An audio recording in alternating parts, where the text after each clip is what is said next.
Hey, good morning. Jeffrey Nail here reporting. I'm hoping everybody's doing well. I'm doing well. Thanks for asking. I gotta give me a second here. I gotta pull up my level so I can make sure that my mic is working. I just get anxiety over that. But yeah, good morning to everyone. Uh, we are on a Tuesday here, I believe, making it happen with the captain. Let's see. There we go.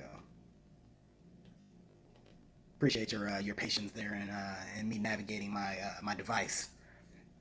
So wanted to come to you guys with another thought, guys and gals, people. Um, and this is sparked by actually someone reaching out and asking that I spend some additional time on hard stops. I talked in my last video about hard stops briefly, and I feel that hard stops are something that we don't necessarily place a lot of value on, but they are invaluable in our life, in our lives, and they span across years. We all have hard stops, even if we don't necessarily define them as a hard stop as I've defined them. But hard stops are instances in life where you believe where your emotions create a moment that you won't soon forget. And it can be an embarrassing moment. It can be an enlightening moment. It's just a moment when your emotions are so high that your memory won't allow you to forget that instance. And embarrassment is the easiest way to describe it, but it could be fear, it could be happiness, but these are typically like high, extreme, if you will.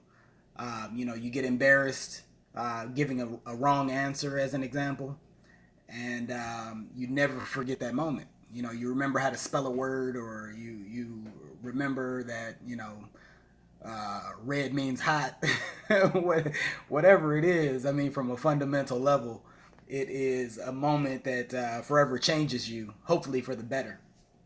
Um, you kind of have the option to create these hard stops with things that you do personally, and you have the ability to live vicariously through others, and live through their hard stops. So you see somebody else experience something, and you create that hard stop in your mind as well, where you remember to do something or to not do something. It could be action or inaction.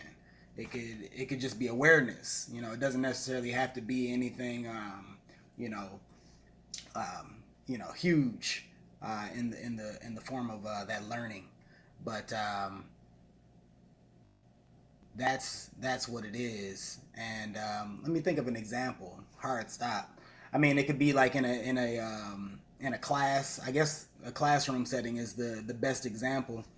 There are so many times when we don't know what we don't know, and that's the most dangerous position to be in, when you have like an idea that you're right and you don't necessarily even know the rules of engagement, so to speak.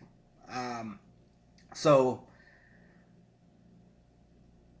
one thing that I'll say that I regret in terms of education and being a student is not volunteering more to share or ask questions. And I mean, like, it takes a lot of nerve to ask questions or share in the with the thought of being wrong, or being embarrassed.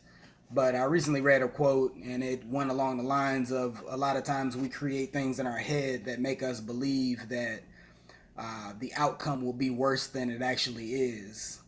And by risking being wrong, and even being wrong, and getting feedback, you understand, and you get that hard stop potentially to say, like, okay, well, now I know this. I better understand this situation. um, I'm forever gonna remember how to spell this word, I before E except after C, or whatever the case may be. I remember one actually one time I actually had to read out loud in the class. I think it was honestly, and this is like the exact definition of a hard stop. Um, Sixth grade, I do believe, might have been seventh grade, but sixth or seventh grade, and I mispronounced moron, and it got some snickers in the class. I don't know if anybody from class even remembers that, but I do. It's a hard stop. So now I know the difference between moron and maroon because I have that hard stop in my head. Where I pay attention to that extra O now. Uh,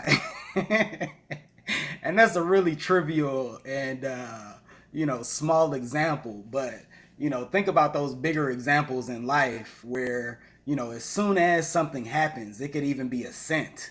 You immediately are like, no, this isn't happening, or yes, this is happening. And that's how important the hard stops are in life.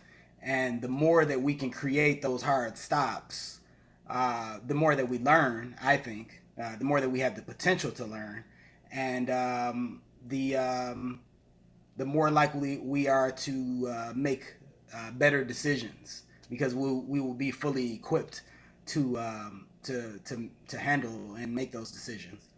But I say that with a caveat, because you have to still vet those situations to make sure that you're not creating a hard stop that can be detrimental to you. So if you're, for whatever reason, like hanging around in the wrong circles, and the wrong circles could be people that aren't of the mindset, aren't necessarily, they might not know what they don't know as well. And in that instance, that hard stop can prevent you from doing something and have a false narrative regarding action and or inaction. So you want to make sure that you don't blindly accept your hard stops. Vet your hard stops. Look at the situation, look at the variables, look at the outcome, look at the people involved, all that good stuff.